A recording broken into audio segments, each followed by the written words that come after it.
ओम नमो भगवते वासुदेवाय।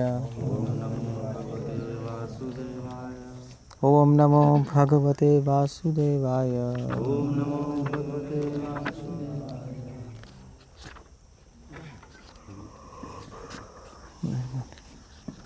ओके, हम 18वें अध्याय का 14वां श्लोक पढ़ रहे हैं। 18-14 भगवद गीता, 18वें अध्याय का 14 श्लोक। फेमस 14th और 15th दोनों साथ में ही चलेंगे। अधिष्ठानम तथा कर्ता कारणम च पृथक विधम विविधाश्च पृथक चेष्टा दैवं चैवत्र पंचमम्। ओके, सो भगवान कह रहे हैं कर्म का स्थान शरीर, कर्ता, विभिन्न इंद्रियां, अनेक प्रकार की चेष्टा तथा परमात्मा 5 कर्म के कारण हैं। और नेक्स्ट भी पढ़ेंगे हम। शरीर वांग मनोभिर यत् कर्म। एक मिनट, गड़बड़ है।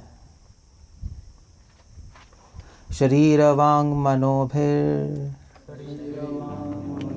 यत् कर्म प्रारभते नरः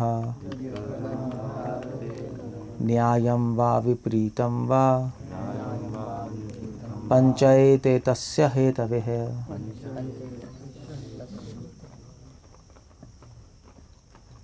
और कौन है वहाँ पे?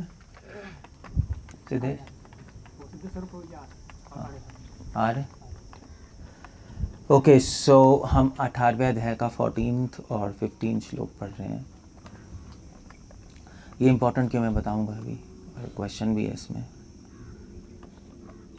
बट ये 2 श्लोक इसलिए इम्पोर्टेंट हैं क्योंकि जो इन 2 श्लोकों को याद रखेगा उसको कभी भी अहंकार नहीं आएगा। एटलीस्ट अगर फिलोसफिकली आपको हम्बल बनना है तो ये 2 श्लोक है, ऐसे ही है। सो या दूसरे शब्दों में ज्ञान की दृष्टि से दीनता मतलब से हवा आ रही है, जरूरत नहीं है, अपने आप ही आ रही है।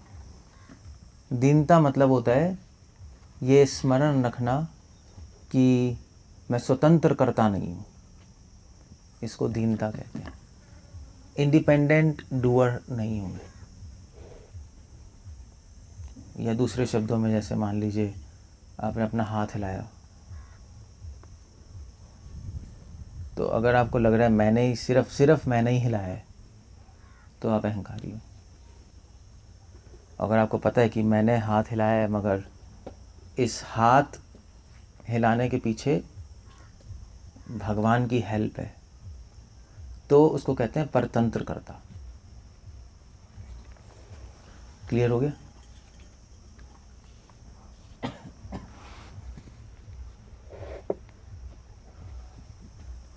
सो इसलिए एटलीस्ट मध्वा संप्रदाय में प्रभुपाद भी लिख रहे हैं इंडिपेंडेंट हुआ।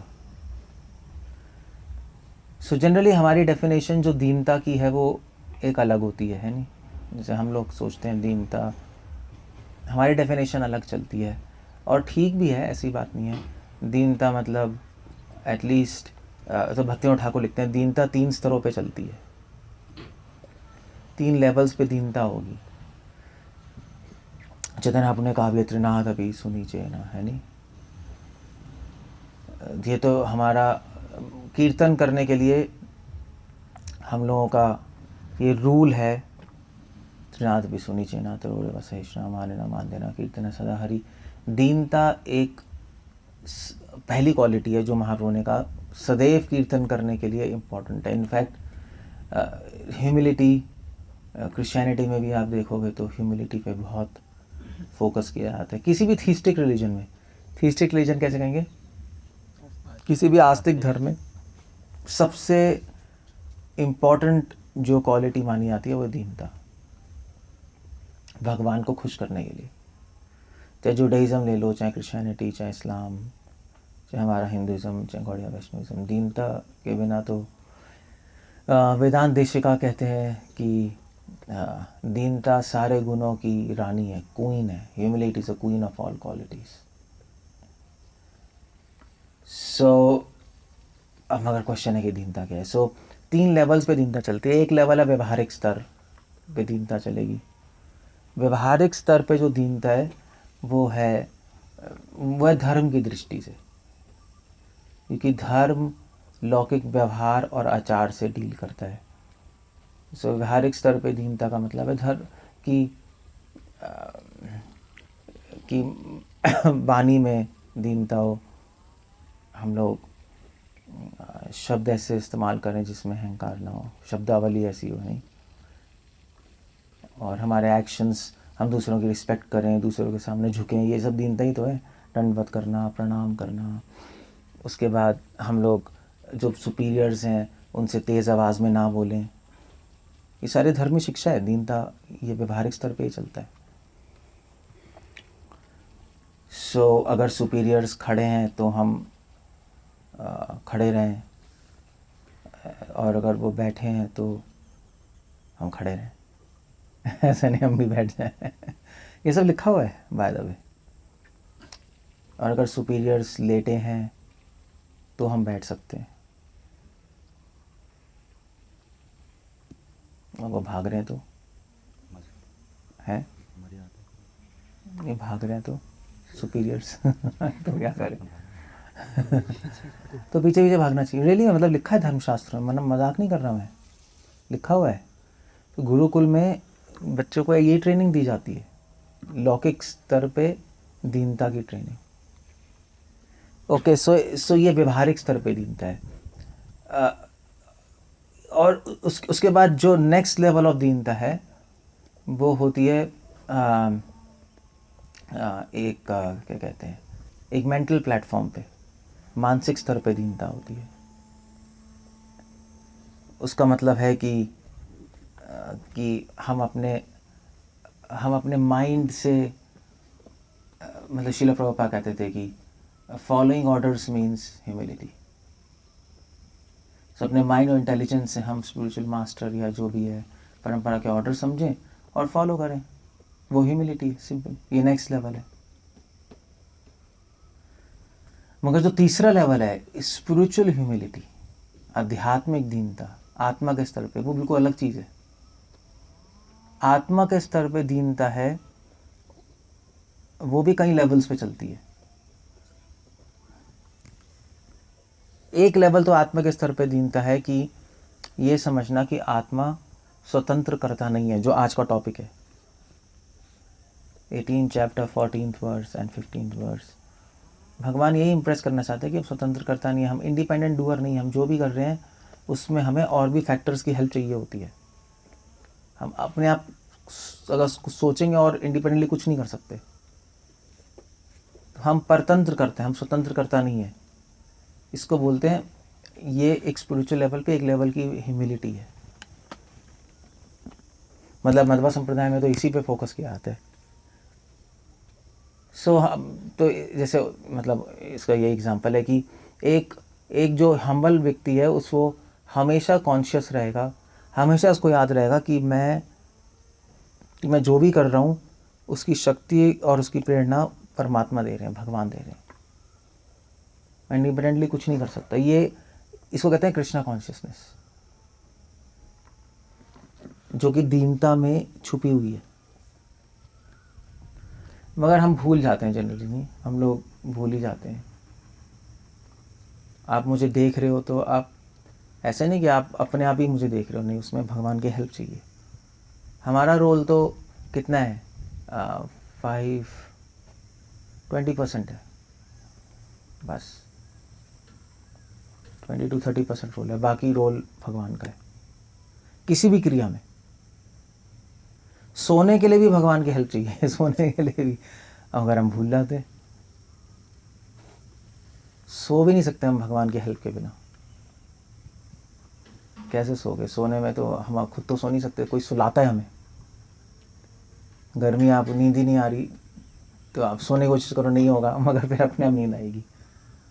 सो दैट्स द आइडिया। सो ये एक लेवल ऑफ ह्यूमिलिटी है स्पिरिचुअल लेवल पे। इसके नेक्स्ट लेवल है स्पिरिचुअल, आत्मा के स्तर पे ही ये एक लेवल ऑफ, एक स्तर है दीनता का। फिर उसके मगर डीपर स्तर है, एक और स्तर है दीनता का, जिसमें व्यक्ति क्योंकि वो अपने आप को स्वतंत्रकर्ता नहीं मान रहा, वो भोग करना छोड़ देता है। सो दीनता की ये दूसरा लेवल है आध्यात्मिक स्तर पे।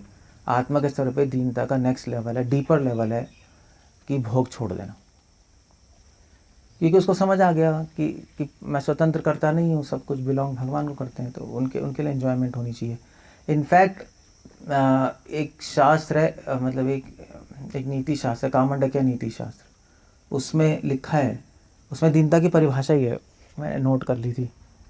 दीनता की परिभाषा ही है इंद्रिय भोग त्याग।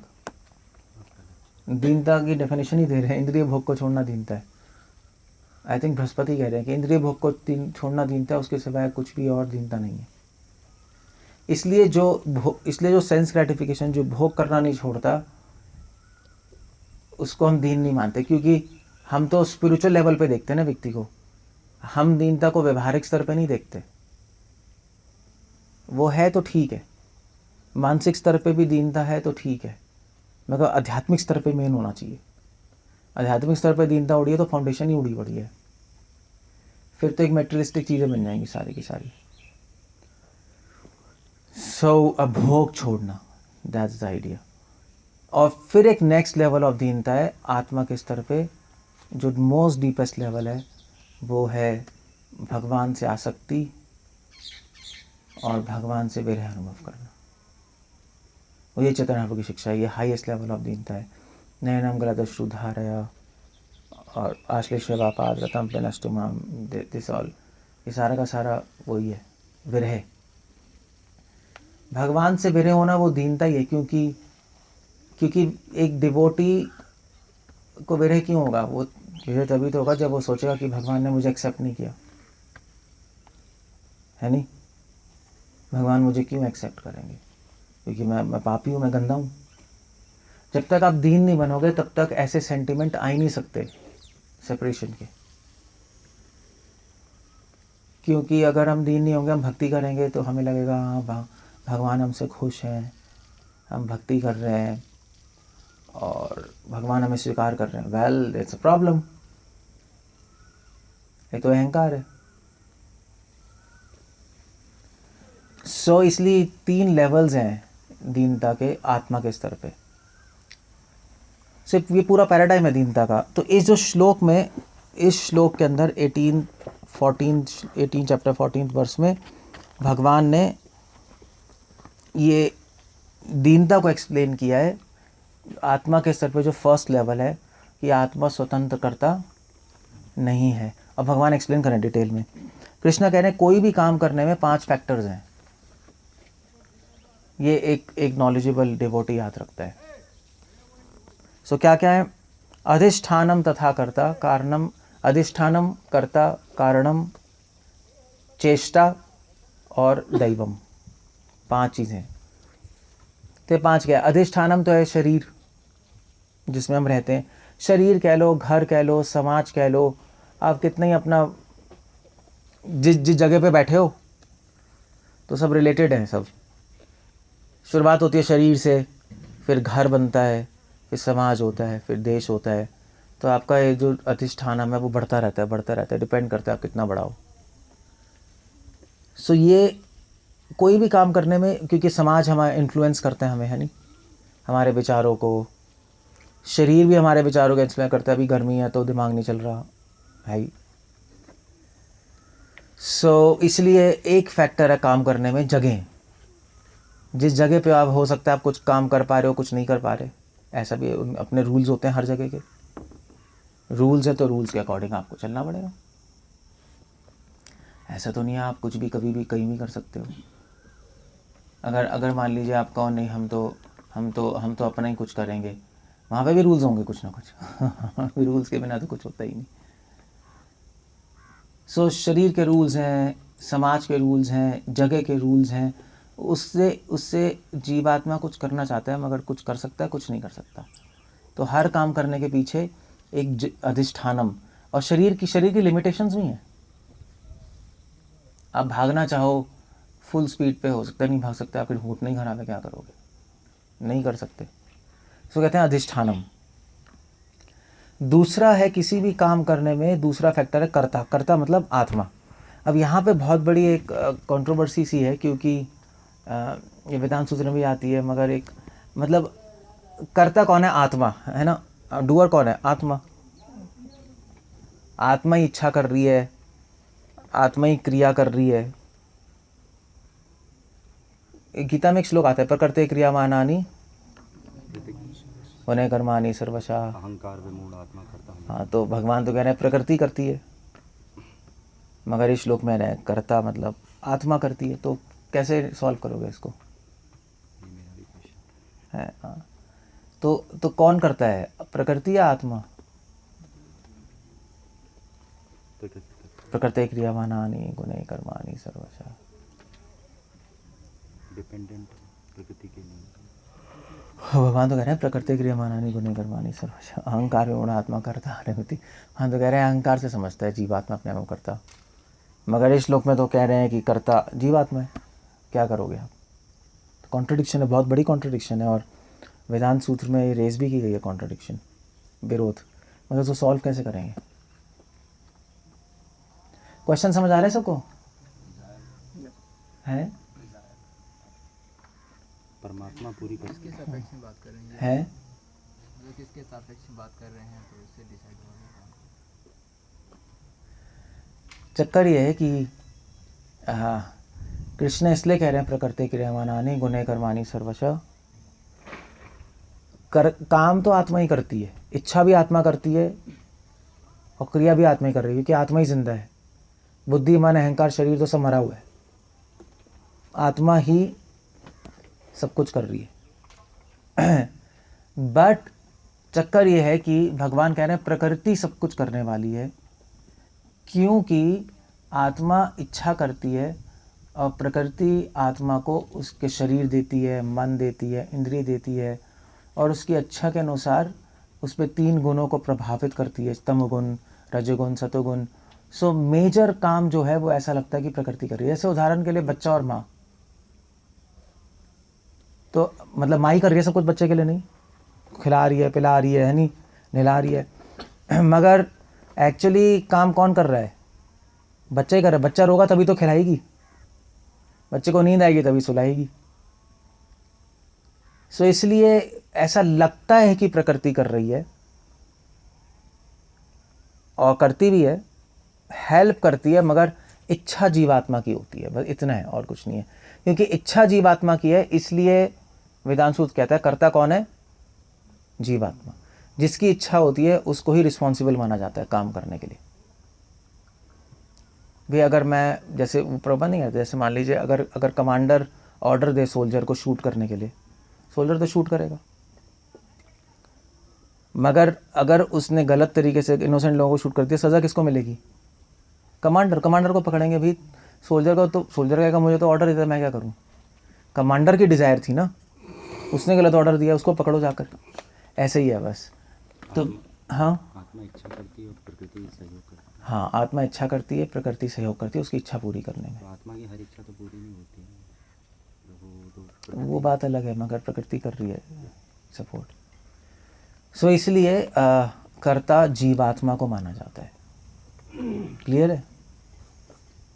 थिंकिंग, फीलिंग, विलिंग आत्मा करती है, सोचना, भावनाएं और चेष्टाएं भी आ जाएगी वो आत्मा। इसलिए कर्ता कौन है? आत्मा। सो दूसरा फैक्टर है किसी भी काम करने में आत्मा। आत्मा की इच्छा, उसकी इच्छा क्या है? Okay, what do you want to do? ये दूसरा फैक्टर है, ये सबसे इंपॉर्टेंट चीज़ है, क्योंकि अगर आपकी इच्छा ही नहीं होगी तो कुछ भी नहीं होगा। प्रकृति का 3 गुण से ऊपर होने के बाद भी तो वो करता ही है। वो नहीं, फिर भी शरीर की हेल्प तो चाहिए। यंत्र। ओके, सो अधिष्ठानम तथा कर्ता करणम। और तीसरा जो फैक्टर है काम करने में वो है शरीर। शरीर के बिना आप कर ही नहीं सकते कुछ कभी, चाहे मुक्त हो चाहे बध हो। इस संसार में नहीं काम हो सकता। अगर हम मुक्त तो आप स्पिरिचुअल बॉडी में छोड़ के स्पिरिचुअल वर्ल्ड में कर सकते हो, यहाँ पे तो शरीर चाहिए ही चाहिए। यहाँ पे शरीर के बिना आप काम नहीं कर सकते, कुछ भी नहीं कर सकते आप। You can't do anything. शरीर खलु एव साधनम, सुने शास्त्र में लिखा, शरीर ही साधन है इस संसार में काम करने का। सो महाप्रभु ने कहा था सनातन गोस्वामी को कि तुम्हारा शरीर मेरी प्रॉपर्टी है और इससे मुझे भी बहुत सारे काम कराने हैं। That's was the thing. So तो तीसरा है कारणम। कारणम मतलब इंस्ट्रूमेंट, शरीर है। नहीं, पहला तो ये इसमें है इंद्रियां हैं, शरीर की इंद्रियां हैं। इंद्रियां हैं इंस्ट्रूमेंट। शरीर तो जगह जिसमें बैठे हैं और शरीर की इंद्रियां हैं जो है इंस्ट्रूमेंट है जिससे हम काम कर रहे हैं। That's all. सो ज्ञान इंद्रियां, कर्म इंद्रियां सारे इंस्ट्रूमेंट्स हैं जिससे हम काम करते हैं, अपनी इच्छा पूरी करते हैं। कहने का मतलब है हम अपनी इच्छा पूरी करने के लिए हम अपनी एक लाइन में हम अपनी कुछ इच्छा पूरी करना चाहते हैं। जैसे आप पानी पीना चाहते हो तो वो करता हो गया, आप पानी पीना चाहते हो, आत्मा कुछ सोच रही है, मगर उसके लिए फिर आपको, आप जिस जगह पे हो सकता है उसमें वहाँ पे पानी ना हो, रेगिस्तान में, तो क्या करोगे आप? नहीं हो सकती पूरा काम पूरा नहीं हो सकता ना पानी पीने का। तो आपको ऐसी जगह चाहिए जहाँ पे पानी हो, और फिर उसके बाद आपकी हाथ पांव भी काम करने चाहिए, वरना पानी लोगे कैसे? हाथ काम करने चाहिए, पानी उठाओगे कैसे आप? तो वो करणाम हो गया, इंस्ट्रूमेंट। और फिर विविधय पृथक चेष्टा, और आत्मा की चेष्टाएं क्या हैं? जैसे चेष्टा में फ़र्क ये है, इच्छा और चेष्टा में फ़र्क है। इच्छा मतलब मुझे पानी पीना है, मगर अब पानी प्राप्त कैसे करना है वो चेष्टा है। हो सकता है मैं बिस्लरी बॉटल ख़रीद लूँ, हो सकता है मैं गंडा खेड़े में जाके पी लूँ। कहीं कहीं आइडियाज़ आते हैं उन इच्छाओं को पूरी करने के, कहीं प्लान्स होते हैं, उसको कहते हैं चेष्टा। तो उस पर भी डिपेंड करता है कि काम कंप्लीट होगा नहीं होगा। हो सकता है आपका एक प्लान ए आपने अप्लाई किया, काम हुआ ही नहीं, प्लान बी किया तो हो गया, ऐसा भी तो हो सकता है। तो प्लान्स पे भी डिपेंड करता है आप कैसे बना रहे हो कि काम होगा नहीं होगा, चेष्टा है। मगर पांचवा जो सबसे इंपॉर्टेंट फैक्टर है वो दैवम। किसी भी काम को कंप्लीट करने के लिए पांचवा फैक्टर सबसे इंपॉर्टेंट है। ये दैवम के दो मतलब हैं। एक मतलब है दैवम का किस्मत, दैव, ये ज्योतिष शास्त्र में शब्द आता है दैव। ज्योतिष शास्त्र में दैव मतलब होता है किस्मत, डेस्टिनी। अगर आपकी किस्मत सपोर्ट नहीं करती, आप कितने ही प्लान बना लो, कितने इच्छा कर लो, कितने सही जगह पे हो जाओ, काम होगा नहीं। अगर आपके पीछे राहु शनि पड़े हैं तो नहीं होगा काम, आप कुछ भी कर लो वो नहीं होगा। अगर क्या कहते हैं वो 7.5 लगी है, कुछ भी नहीं होगा, आप सोचते रहोगे उल्टा होता रहेगा। अगर आपकी कुंडली में छिद्र दोष है, आप जो सोचोगे वो छेद से निकल जाएगा, आप कुछ नहीं कर पाओगे। हाँ किस्मत, हाँ वही। सो दैवम मतलब किस्मत भी होता है, प्रारब्ध बोल सकते प्रारब्ध, कर्म। तो उस पर बहुत डिपेंड करता है कि आपका काम कंप्लीट होगा नहीं होगा। मतलब एटलीस्ट 50% दैवम के लिए, ये एस्ट्रोलॉजी में लिखा है 50% दैवम के लिए, बाकी चारों का रोल 50% है। अधिष्ठानम, कर्ता, करणम और चेष्टा। और उसमें भी उसका 50% में भी 50% 4 हो गए, तो 4 डिवाइडेड 50 कितना हो गया? 4 1 हाँ 12.5। तो 12.5% हर एक के लिए है। उसमें भी जो करता है उसके थोड़े ज़्यादा वो परसेंटेज है। बाकी अधिष्ठानम, करणम और चेष्टाएं वो थोड़ा कम है, प्रोपोर्शनलिटी ज़्यादा है, क्योंकि आपकी इच्छा स्ट्रांग है तो आप कर सकते हो, जोर तो लगा ही सकते हो, चाहे आपके सर्कमस्टांस फेवरेबल ना हो। मतलब आपको पानी चाहिए, आप रेगिस्तान में, मगर आपको कहो मुझे पानी चाहिए ही चाहिए, तो प्लान बनाओगे, ढूंढोगे, ये करोगे, तो चीज़ें पॉसिबल हो सकती है। नहीं चेष्टा है, नहीं, हाँ मतलब इच्छा, करता। इसलिए इन चारों से कर्ता की सबसे ज़्यादा परसेंटेज है। सो मगर 50% दैवम है, डेस्टिनी। और ये भगवान क्यों बता रहे हैं? क्योंकि मॉडर्न सोसाइटी इसको नहीं मानती। मॉडर्न सोसाइटी तो कहती है ना कि दैवम कुछ नहीं है, डेस्टिनी कुछ नहीं है, man is a maker of his own destiny. कहते नहीं है इंसान अपनी किस्मत खुद बनाता है, तुम कुछ भी कर सकते हो। यही सब प्रोपेगेंडा है मोटिवेशन गुरु और सबका। तो जितने भी मोटिवेशनल गुरु हैं उनके अगेंस्ट ये श्लोक कोट कर सकते हो आप। अगर आपको प्रीचिंग करनी है ना किसी मोटिवेशनल गुरुज के अगेंस्ट, तो ये श्लोक कोट होगा 18 चैप्टर 14 वर्स। ये देखो भी 5 फैक्टर है और 5वें का 50% है, क्या करोगे आप? डेस्टिनी। सो इसीलिए एक तो दैवम का डेस्टिनी है, दूसरा है दैवम का मतलब भगवान, दैव परमात्मा कृष्णा। तो जो लोग भगवान के डिवोटी नहीं होते उनकी लाइफ में दैवम डेस्टिनी है, उनकी किस्मत है, जो काम करने से रोकती है या काम करने में बनाती है, हेल्प करती है, डिपेंड करता है उसने पिछले जन्म में क्या कर्म किए।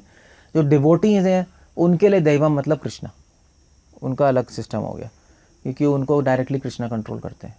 कृष्णा चाहे तो काम बनेगा, कृष्णा नहीं चाहे तो कुछ भी कर लो काम नहीं बनेगा। श्रील प्रभुपाद 30 साल प्रीचिंग करते रहे इंडिया में, कुछ भी नहीं हुआ, एक भी डिवोटी नहीं बना। एक बना था मुश्किल से इलाहाबाद में, वो भी मायावादी टाइप से। क्यों?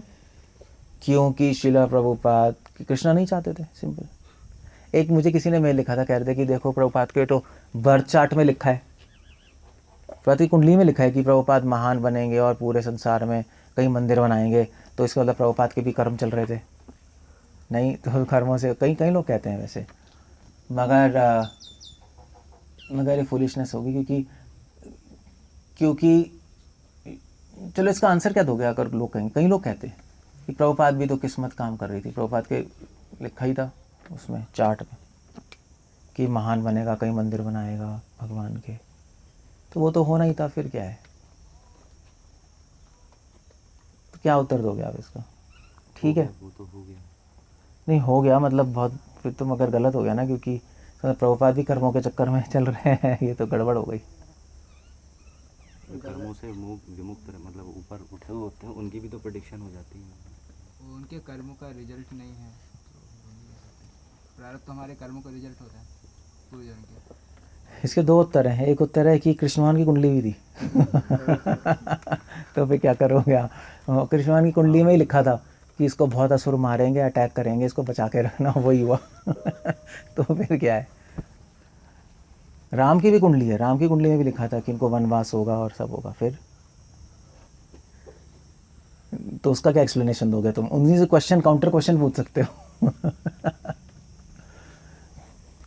तो इसका मतलब है कि भगवान जब आते हैं तो अपनी कुंडली खुद बनाते हैं, नहीं? भक्तों की ऐसे ही जब प्रभुपाद आए, भगवान ने उनकी कुंडली बनाई है, कर्मों ने उनकी कुंडली नहीं बनाई। पर्सनली भगवान ने बैठ के उनका बर्थ चार्ट बनाया है। हम लोग का बर्थ चार्ट तो कर्मों के नियमों से खुद बनता है। वो एक्स्ट्राऑर्डिनरी है। हाँ, सो ये 2 उत्तर हैं इसके। एक तो भगवान की कुंडली भी है, दूसरा है कि भगवान ने ही बैठ के बनाया है बर्थ चार्ट, ऐसे अपना बनाते हैं। योग माया समावृतः, क्या है वो? योग माया से मैं डिसेंड करता हूँ, मैं दंत योग युग युग में मैं आता हूँ, अपनी इच्छा से अपना बर्थ चार्ट बनाता हूँ और चीज़ें करता हूँ। So like that. सो इसीलिए ये डिफरेंस है दैवम का। तो दैवम के दोनों मतलब लेने पड़ेंगे, क्योंकि आप एक मतलब लोगे तो नॉन डिवोटीज बाहर हो जाएंगे। दैवम का मतलब कृष्णा भी है और भाग्य भी है। नॉन डिवोटीज के लिए भाग्य आएगा, फिट हो जाएगा, डिवोटीज के लिए कृष्णा हो गए। That's all. सो अब ये जो पॉइंट है कि जिस डिवोटी को पता है ये 5 फैक्टर्स, वो एक तो कभी भी वो मुक्त है। अगर आप 24 आवर्स ये कॉन्शियस रहोगे कि भगवान पीछे हैं सारे एक्शंस के, प्रेरणा, शक्ति सब भगवान ही दे रहे हैं मुझे, तो उसको कहते हैं मुक्त जीव।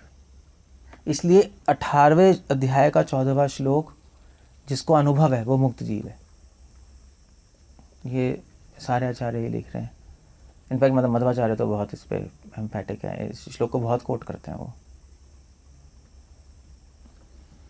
क्योंकि उसको हमेशा याद है कि मैं स्वतंत्र करता नहीं हूँ, वो दीन व्यक्ति है। दीन व्यक्ति भगवान को बड़े अच्छे लगते हैं। और श्रील प्रभुपाद ये भी लिख रहे हैं कि अगर भगवान का रोल 50% है दैवम डिवोटीज की लाइफ में, तो इंटेलिजेंस ये है कि हम भगवान की बात मान लें। अपनी इच्छा से ना करें, है नहीं। सो अगर हम दैवम की बात मानेंगे तो प्रोजेक्ट 100% सक्सेसफुल होगा।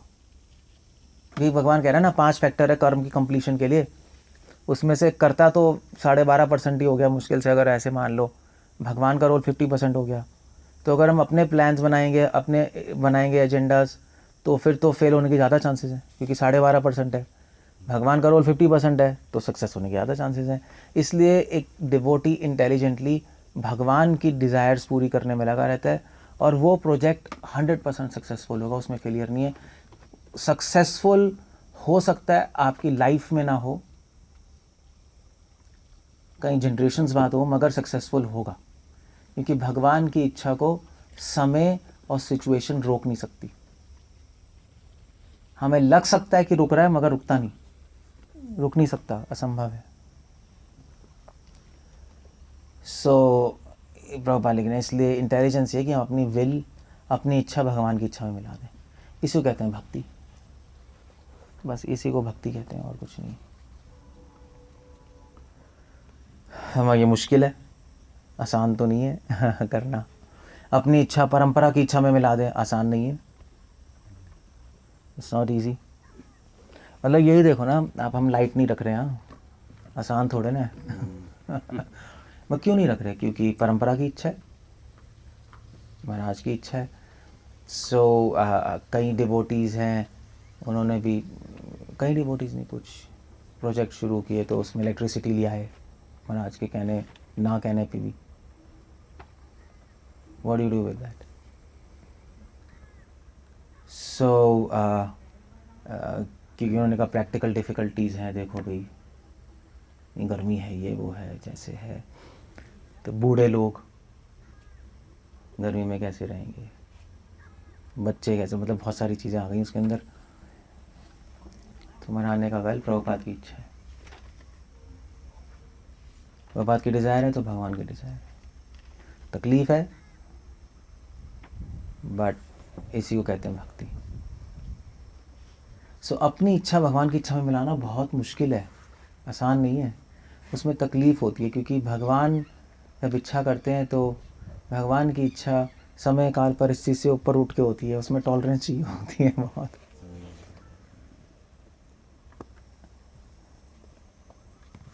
सो महाराज ने तो, जब हमारी मीटिंग हो रही थी, तो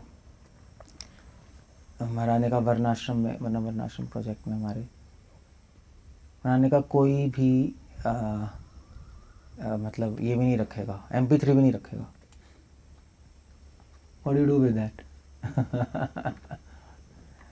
So ने कहा लेक्चर कैसे सुनेंगे फिर?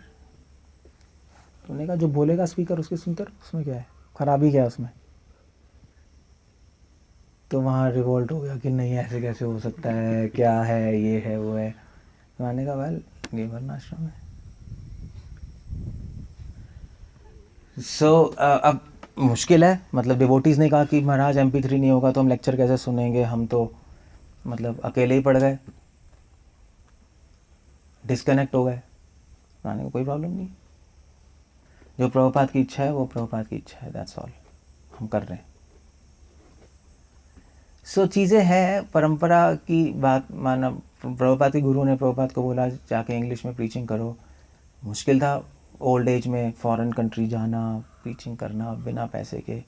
प्रभुपाद अमेरिका गए, प्रभुपाद ने बहुत से पूछा लोगों ने कि आप इतनी ओल्ड एज में आ गए, आप यहाँ बीमार भी हो, कैसे कर रहे हैं? प्रभुपाद ने कहा it's my duty, it's my duty. तो इसको कहते हैं कि अपनी इच्छा भगवान की इच्छा मिला देना, दैवम। वो 50% जो भगवान का रोल है उसमें हम अपनी इच्छा मिला देंगे, तो मतलब 12.5% करता हो गया, चेष्टा हो गया 12.5%, है नहीं, 12.5 ही हुआ ना, 50 के 4, तो 12.5 24 प्लस 50 कितना हो गया? हाँ तो 75 अप्रॉक्सीमेटली, 70% चांसेस हैं काम पूरा होने के, तो हो ही जाएंगे, और क्या होगा, अंडर अधिष्ठानम अलग हो जाए, कर्णम में कुछ प्रॉब्लम हो जाए, अदरवाइज हो जाएगा, ज़्यादा चांसेस है काम होने की। सो ये भगवान यहाँ पे बता रहे हैं कि हम हमेशा कॉन्शियस रहें कि भगवान का रोल है हमारी लाइफ में, वो हम भूल जाते हैं। क्यों भूलते हैं? अहंकार की वजह से।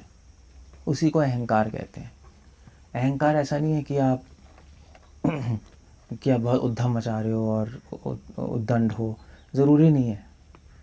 You can be very peaceful but at the same time peaceful अहंकारी, क्योंकि आपको याद ही नहीं रह रहा कि भगवान का रोल मेरी लाइफ में है। और श्रील प्रभुपाद कहते हैं कि जो ये श्लोक याद रखेगा 18 चैप्टर 14 वर्स, वो कभी भी डिस्टर्ब नहीं होगा, वो कभी भी डिस्टर्ब नहीं होने वाला। ये उसको पता है भगवान का रोल है 50%। भगवान सैंक्शन करेंगे तो होगा, नहीं करेंगे तो नहीं होगा। सो ये हो गया। ओके, सो अब यहाँ पे एक बहुत बड़ा क्वेश्चन आता है कि जो भी हम काम करते हैं उसका रिस्पॉन्सिबल कौन है।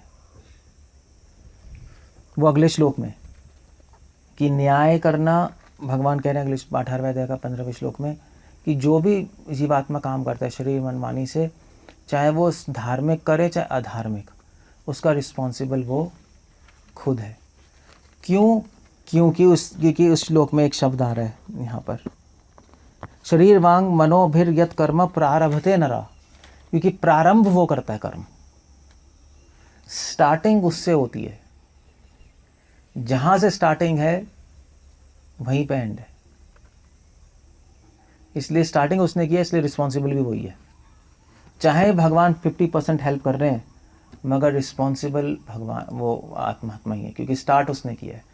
इसलिए प्रारंभ करना बहुत इंपॉर्टेंट है। शुरुआत कौन कर रहा है एक्शन को? सो जब हम प्रीचिंग कर रहे हैं उसमें शुरुआत किसने की? शुरुआत तो चेतना आपू ने की है, उनके ऑर्डर से कर रहे हैं प्रीचिंग, हमने थोड़े ना किए हैं। तो इसलिए उसके रिस्पॉन्सिबल हम नहीं होंगे, हम अपना बेस्ट करेंगे, बट रिस्पॉन्सिबल भगवान ही है इस प्रोजेक्ट के, प्रोवाइडेड आप कॉन्शियस हो कि भगवान के ऑर्डर पे कर रहे हो। सो इसलिए प्रारंभ में सीक्रेट है, बस स्टार्ट कौन कर रहा है चीज़ें। इसलिए कृष्ण कह रहे हैं सर्वारंभा परित्यागी, गीता में कह रहे हैं ना, कोई भी कार्य अपनी इच्छा से, केवल अपनी इच्छा से प्रारंभ मत करो। किसी भी कार्य में कुछ ना कुछ ऑर्डर होना चाहिए, कुछ ना कुछ परंपरा की डिज़ायर होनी चाहिए, अदरवाइज आप फंस जाओगे। उसके रिस्पॉन्सिबल हम खुद ही बन जाएंगे। या तो ऑर्डर हो, परंपरा की इच्छा हो, या धर्म हो। नहीं, या तो भगवान का डायरेक्ट ऑर्डर हो या धर्म का ऑर्डर हो। भी धर्म ऐसा कहता है इसलिए हम कर रहे हैं, हम अपने जैसे तो नहीं कर रहे, धर्म कहता है इसलिए करना पड़ रहा है। समझ गए? तो कर्मों के नियमों में नहीं फंसते हम, वरना फंस जाएंगे हम। सो दैट्स द आइडिया। तो भगवान ने दोनों क्वेश्चन हैंडल कर लिए, रिस्पॉन्सिबल कौन है और 5 फैक्टर्स क्या है। सो एक क्वेश्चन और है वैसे जो मैं सुबह डिस्कस कर रहा था, कि इसका आंसर खुद ही बताओ कि चलो ठीक है 5 फैक्टर है काम करने के, परमात्मा भी है। एक क्वेश्चन मुझसे पूछा था सुबह सुबह कि अगर मतलब पिछले जन्म का हमें याद क्यों नहीं रहता? डेस्टिनी, दैवम है ना, पिछले जन्मों के कर्म है, जो भी है हमारे भाग्य बना है, तो याद क्यों नहीं रहता पिछले जन्मों का? याद रहे तो अच्छा ही है। डिस्टर्ब हो जाएंगे। हाँ, तो पिछले जन्म को याद इसलिए नहीं रहता क्योंकि हम डिस्टर्ब हो जाएंगे। हमारा भाग्य है, उससे आप काम आपका बनेगा नहीं बनेगा वो तो बात है, बट हमें याद नहीं रहेगा कि हमने क्या किया था, क्योंकि हम डिस्टर्ब हो जाएंगे। अगर सारी चीज़ें याद आ जाएंगी हम पागल हो जाएंगे। मतलब हमें कल का याद रहता है तो पागल हो जाते हैं, उसने ऐसा कर दिया वो ही नहीं भूल पाते पूरे जीवन।